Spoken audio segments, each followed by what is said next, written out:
Wannan kaɗan ne daga cikin abubuwan da suke sa mota ta yi jakin na faɗa muku. Assalamu alaikum wa rahmatullahi wa barakatuhu mabiya bin Harun Autofix a YouTube, a TikTok, da fatan kowa yana lafiya. A yau ina son in yi tsokaci ne akan bayanin misfiring ko kuma in ce jakin a mota. Mutane da yawa suna yawan tambaya na akan jakin ko misfiring a jikin mota. Gaskiya ban cika bada ansa ba, saboda me abubuwan da ke sa misfiring a mota ba abu ɗaya bane, ba abu biyu bane, ba abu uku bane, abubuwa ne daban-daban. Mutum ba zai iya tambayan ka daga kan waya ya ce maka a mota na tana misfiring ba, ka ce mashi abu kaza ne kawai yake sa haka, saboda akwai abubuwa daban-daban wanda suke sa mota misfiring. Zan lissaho wasu abubuwan da na sani wanda idan suka samu matsala a mota suke saka misfiring. Insha Allah za ku ji su ɗaya bayan ɗaya a nan gurin. Abu na farko da yake saka misfiring a mota idan ya samu matsala shine plug. Idan plug ya samu matsala a mota, ya mutu ne ko ya yi weak ne, yana saka misfiring. Zai sa mota ta ringa misfiring, ko kuma ya hana mota ta karɓa wuta, ko kuma wani lokaci farkon tashin mota za ka je sai ta yi wani jigi tukun kafin ta karɓa wuta. Duka plug yana sa irin wannan abun. Ko ta kama mix, injin ɗin baya aiki da kyau, ko kuma idan za ka yi raising na mota ba za ta ansa wuta, za ta yi mixing tukun kafin ta karɓa wuta, ko kuma ta ƙi karɓan wuta gaba ɗaya. Mutuwar plogi tana hana mota ta yi aiki da kyau, ta ringa misfiring kamar da na faɗa, ta ƙi karɓan wuta da kyau, mota ya ƙi ja da kyau, kaga wani lokaci sai ta nuke tukun sannan ta karɓa wuta. Plug yana yin irin wannan shirin idan ya samu matsala. Wani lokaci kuma za ka samu guda ɗaya ne kawai ya samu matsala, wanda zai sa mota ta kama yin jakin, injin ya dinga yin rawa, in za ka yi raising mota ta dinga tutututu, ba za ta karɓa wuta ba. Wannan ɓangaren plug kenan. Na biyu, muna da wani abu da muke kira da coil, wanda shine yake ba ma plug wuta ko kuma plug wire. Wasu motocin suna zuwa da coil, wasu kuma suna zuwa da plug wire. Ya danganta da wani irin mota ne motanka. Motanka new model ne ko old model ne. Idan motan ya kasance old model ne, zai su kasance plug wire ne. Idan kuma coil ne, shi kuma new model kenan. Akwai kuma wanda suke zuwa da distributor, wanda shi kuma yana zuwa da shi ne yake ba ma plug wire. Akwai wanda shi kuma yana zuwa da coil guda ɗaya, wanda shi kuma a jikin coil ɗin zaka jona plug wire ɗin gaba ɗaya. To dukansu kowanne yana da irin ɓangaren shi da kuma yanda yake yin aiki. Idan plug wire ya fashe, shi ma yana sa mota ta kama yin jakin, ta kama yin mix. Idan plug wire bata da kyau, shi ma yana sa mota ta kama yin mix. Haka ma coil, idan coil ya mutu yana saka mota ta yi misfiring, ya kasance ido ɗaya baya ƙonewa. Haka kuma coil na iya fashewa a jikin shi, ya kasance yana sparking daga jikin shi, wanda muke ce ma raba wuta. Rabin wuta yana shiga jikin injin, rabin wuta kuma yana taɓa jikin inbodin injin. That's current yana leaking daga jikin coil na plug, ko kuma plug wire. Plug wire ma yana da same thing, ya raba wuta ko kuma ya mutu ko ya tsinke daga ciki. Idan plug wire ne, wani lokaci ma daga ciki yana tsinkewa, sai ka ga wuta yana zuwa rabi, baya zuwa yanda ya kamata. Wannan ɓangaren kenan. Wani lokaci kuma shi ma coil yana mutuwa irin haka, ga ya mutu rabi, baya kawo wuta yanda ya kamata. Shi ma zai sa mota ta ƙi karɓan wuta, ta ringa mix, ko kuma wani lokaci ka ga mota ta yi aiki lafiya lau, wani lokaci kuma ka ga mota ta ƙi aiki. Irin wannan abun yana kawo babban matsala. A ta neman me yake damun mota a gagara, a canza fuel pump, a canza plug, a canza menene, sai daga baya idan Allah ya sa mutum ya fahimta. Ko kuma idan matsala yana faruwa, aka sama mota kwamfuta yana nunawa ya ce ga abin da yake faruwa. Idan ya kasance coil ne yake kawowa, ya fara samun matsala, wani lokaci ya sake wuta, wani lokaci kuma ya ɗauke. So a takaice a ɓangaren coil kenan. Coil shi ma yana saka mota misfiring, yana hana mota karɓan wuta. Bayan haka muna da injector ko kuma in ce nozzles, wanda su ne suke kawo mai kafin mota ta samu ta iya yin aiki har plug ma ya kona ta kone. Su ma idan suka yi datti suka toshe sukan sa mota ta yi misfiring, ko kuma idan ya kasance wuta baya zuwa jikinsu daga kan brain box, maybe waya ya tsinke ko kuma daga jikin brain box ya samu matsala, wuta baya zuwa daga jikin nozzle, shi ma wannan yana saka misfiring. Kamar yadda na ce, idan nozzle ya datti yana sa misfiring, idan wuta baya zuwa jikin nozzle da kyau yana saka misfiring. Wannan kenan. To sai kuma jacking, akwai abin da muke kira da air flow meter. Idan air flow meter ya mutu, shi ma yana saka mota ta yi jacking. Kuma idan tana yi zaka ga kamar yadda na yi muku bayani a baya na ce plug idan ya samu matsala yana saka mota ta yi jacking, to shi ma wannan air flow meter yana saka mota ta yi jacking. Za ga mota ba ta karɓa wuta ba da farkon tashi, sai can daga baya kaga ta zo ta miƙe ta karɓa wuta. Kaga mota tana nokewa tana can kuma sai ta karɓa wuta. Air flow meter ya samu matsala kenan. Haka mutuwar air flow meter yakan iya sa mota ta yi bakin hayaki. Kana tafiya da mota tana bakin hayaki ta ita karɓa wuta. Da aka kwance plugin mota za ga plug sun yi baki gaba ɗaya. Wannan yana daga cikin alamun mutuwar air flow meter. Mota ta ringa jacking ko kuma ta ringa yin miss, ta ringa nauyin tashi. Kafin ta samu ta tashi sai ta bada wahala, daga baya kuma ta tashi. In ta tashi kuma za ga bakin hayaki yana fitowa sosai. Wannan alama ne na mutuwar air flow meter.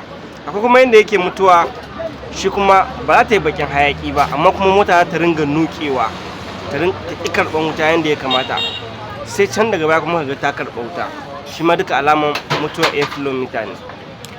Sai abu na gaba da yake isa mota ta yi jacking ko kuma ta yi mix, shine mutuwan oxygen sensor. Shi ma oxygen sensor idan ya mutu yana sa mota ta yi hayaki. Sannan kuma idan kana tafiya da mota, idan ka kai irin kamar 60 din nan, motar za ta ringa nukewa, za ta ringa yin mix, daga baya kuma ta karɓa wuta. Wanda idan ka je ka taɓa jikin salansan motar, za ga salansan yana baki, yana nuna alaman baki a jikin salansa. Wannan ma alaman mutuwan air flow meter ne. Sannan kuma za ga motan ka, na ce air flow meter, oxygen sensor ne. Sannan kuma za ga motan tana shan mai sama da yadda take shan mai. Shi ma air flow meter idan ya mutu yana sa mota ta ringa shan mai sosai. Dukan su wa'annan duk wanda ya samu matsala yana sa mota ta ringa yin shan man ta yana karuwa sama yadda take shan normal. Wanda idan ka sa kwamfuta za ka ga yana sa maka akwai abin da muke ce ma na manta code din da yake nuna a kwamfuta idan aka sa, amma me yana nuna fuel efficiency is too rich, yana nuna shan mai yana karuwa, ta nuna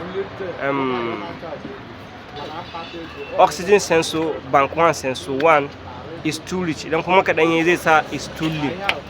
Yawa, bayan wannan muna kan maganan jacking a mota. Sai abu na gaba shine fuel pump. Akwai yanayin da idan fuel pump ya samu matsala, za ka ga zai hana mota ta yi tafiya ta karɓa wuta da kyau, za ta ringa yin jacking, tana jacking. Can kuma idan ka bar motar ta yi sanyi, farkon tashi za ka tashi ta yi aiki lafiya lau. Da ya fara tafiya motar ta ɗan yi zafi kuma za ka ga motar ta kama jacking, tana nukewa, ba ta karɓan wuta da kyau. Shi ma wannan ɗaya daga cikin abubuwa ne wanda suke sa injin ya ringa yin jacking, baya samun isasshen fetur a jikin mota. Fuel pump yana da irin sheri da yake yi kala daban-daban idan ya samu matsala, ko ya ringa yin jacking, ko kuma ya sa mota ta ringa yin nauyin tashi, ko kuma kaga mota ta gagara karban wuta a rasa ya za a yi da ita. In ba ka samu, in kana tafiya za ka ji tana tana wani shooting haka, amma kaɗan. Irin wannan shooting ɗin kala biyu ne, ko in ce kala uku ne. Akwai na plug, akwai na air flow meter, akwai na plug, akwai na air flow meter, akwai na fuel pump. Kuma dukansu idan mutum bai iya ware bambanta su ba, za ka iya zuwa sanadiyan air flow meter yake da matsala ka je ka canza fuel pump, ko kuma plug ne yake da matsala ka zo ka canza air flow meter ko kuma ka canza fuel pump. Abu ne wanda sai kana reading nashi sosai ka fahimci yaya matsalan oxygen sensor yake, ba oxygen sensor ko hakuri, yaya matsalan air flow meter yake, yaya matsalan plug yake, ya kuma matsalan fuel pump yake. Matsalan fuel pump idan tana shooting za ka ga kana kokarin ba mota wuta tana shooting fufu ba za ta karɓa wuta ba, kuma ta ci gaba da shooting din ne, wani lokaci ma tana yi yana yi yawa, wani lokaci tana yin kaɗan. Shi kuma matsalan air flow meter ita kuma me, in ka fara ba mota wuta za ka ji tana nukewa ta ƙi karɓar wuta, can kuma za ta karɓa wuta. Matsalan air flow meter kenan. Shi kuma na plug ita kuma nukewa ta yi, wutan motan ba zai ringa fitowa gaba ɗaya ba, ka tana ba ta karɓa wuta yadda ya kamata ba. Shi kuma wannan na plug ne. Amma duka irin wannan kwatancen ba zai sa mutum ya iya fahimta ba, sai idan mutum yana yawan yin aikin consistency, kana yi kana ganin yadda abubuwan suke. Mana akwai abu kuma da yake sa jakin a mota, shine mutuwan fuel filter, wanda shi kuma wannan yana kawo hasara da yawa idan mutum bai fahimce shi ba. Idan fuel filter ya mutu a mota zai na yawan sa mutuwan fuel pump. Idan ya toshe ba zai bari mai rinka fita ya ro yana samun jikin inji ba, ko ka sa sabon fuel pump yau ka sa gobe, haka zai ta mutuwa. Idan ya mutu aka sa fuel pump zai kashe shi, aka ƙara sa wani fuel pump ma zai kashe shi, an ƙarasa ko so 100 aka sa fuel pump zai kashe. So yana da kyau idan motar kana da matsala na jakin, ka je ka samu professional wanda ya san me yake yi, ya bincika maka ya ga me yake yin jakin. Ba wai kai ka kira a waya ka ce a motan ka yana jakin, a faɗa maka me yasa yake yin jakin ba. Wannan kaɗan ne daga cikin abubuwan da suke sa mota ta yi jakin na faɗa muku. Brembo ma idan ya samu matsala yana sa mota ta yi jakin. Brembo yana iya samun matsala ya sa mai ya ringa sakewa da yawa a cikin mota, yana iya samun matsala ya sa mai kuma ya ki sauka ma mota, ta ki samun mai da yawa bayan da baya kasancewa. So idan ka samu matsala da motanka, karka ce a barin kira, ina da injiniya wani barin kira shi a waya faɗa min me ya damuwar mota na. A kai kokari ka kai gareji gurin bakanike wanda ya san me yake, ya saurari karan motar. Wani daga sauraron karan motar da yanayin jakin din zai iya fahimtar daga ina matsalan take. Akwai wani abu da yake iya sa mota jakin kuma da ban faɗa muku ba, shine konewan gasket. Idan gasket ya kone a jikin mota, ya kasance wuta yana rabawa, combustion time din yana rabawa, in ke fita wannan ya aiki wannan yazo yana shiga, iskan da ke fita anan yana shiga cikin wannan, to zai sa shi ma mota tana yin jakin, yana hana mota ta karɓa wuta. Wani lokaci a ringa canjin plug, canjin coil, canjin nozzle, canjin menene, duka mota ta ƙi, dole sai an zo an canza wannan gasket din. Wani lokaci ma mutum yana iya cin sa'a idan ya samu kwamfuta mai kyau aka sa, inda motar na zamani ne, in ka sa mata kwamfuta za ka ga tana nuna random misfiring. Idan ga mota tana yawan nuna random misfiring, to zai wahala ka ga ba gasket ne ya kone ba, ko kuma coil da yawa sun kone a jikin mota. Mafi yawancin lokaci gasket ne. So yana da kyau mu ankara da irin wa'annan abubuwan. Sannan akwai wani kuma guda ɗaya, shine mutuwan valve. Shi ma mutuwan valve yana sa misfiring a mota, ya sa mota ta ƙi karɓar wuta. A ta canje-canje, idan ba Allah ya sa an haɗu da very experienced mechanic ba, shi ma haka za a ta shan wahala, a yi wannan a yi wannan a yi wannan, daga ƙarshe a zuwa gane cewa valve ne yake likin, ko yana likin iska, ko yana likin fetur, ko kuma me ya yanke. Duka hakan suna faruwa. So kamar yadda na faɗa ɗazu, idan kana da wani matsala a motanka, ka tabbatar da cewa ka samu bakanike, ka kai mashi ya bincika maka motan, ya tabbatar maka da cewa ga matsalan, sannan ka gyara. Idan har wannan bidiyon ya burge ka, ka daure ka danna mun subscribe, sannan ka danna ƙararrawa don samun sababbin shirye-shirye na da zanen na dora.